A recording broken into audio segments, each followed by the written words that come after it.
Alors, Casimir Degas, depuis quand est-ce que tu peins? Oh ben, ça fait au moins... Oh oui, au moins ça. Mais, je vais dire 50 ans. Plus de 50 ans. Oui, je suis tout jeune, mais j'avais d'autres vies avant ma vie. Hein. Plus de 50 ans, je veux dire que j'ai commencé à l'âge de 11 ans en réalité. Ma première toile à l'âge de 11 ans. Mais sérieusement à partir de 18 ans surtout. Ma première exposition, la première fois que j'ai montré mes... j'ai un chat dans la gorge. J'ai montré mes toiles en public, j'avais 18 ans. Donc c'était dans 1963. Tu n'étais pas né. Non. Et quelles sont tes sources d'inspiration? Le rêve. C'est une question que j'avais très envie de te poser. Oui, le rêve,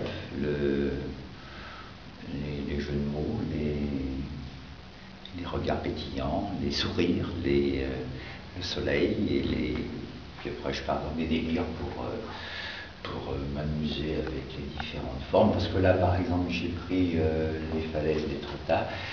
Et ce tableau s'appelle Basse mer à Étretat, mais j'ai voulu montrer que la mer était très très basse à cet endroit, hein, et avec tout le mystère que l'on peut trouver sous l'eau. Et il y a même la côte anglaise au fond, hein, donc on s'est nettement rapproché. Je triche, je suis un tricheur. Et ça me permet de... Non, je pars comme ça à l'aventure, et quand je commence un tableau, je ne sais jamais exactement où je vais atterrir. Hein.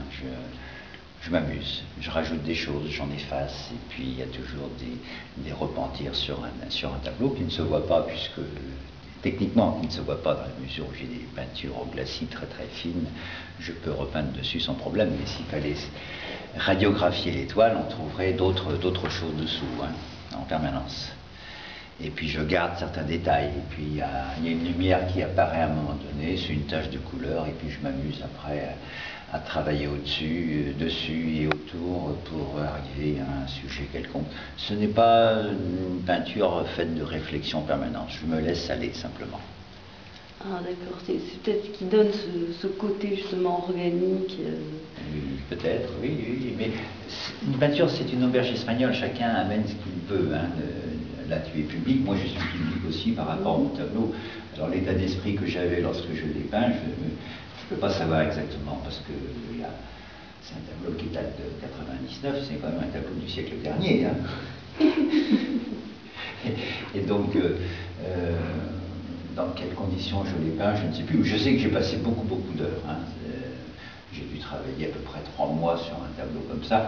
Pas que sur ce tableau en permanence, mais il s'est passé 3 mois entre le début et la fin, en prenant de temps en temps d'autres tableaux pour me reposer de celui-ci. Non pas que je calais, mais il y a des problèmes techniques parfois aussi de séchage.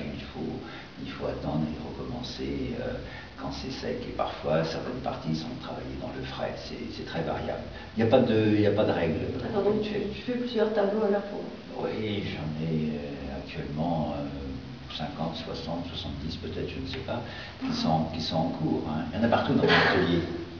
Donc je m'amuse d'un tableau à l'autre, selon l'humeur du moment, eh bien je passe d'un tableau à l'autre.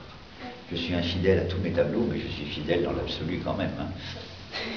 Et donc je m'amuse bien avec ces différents tableaux.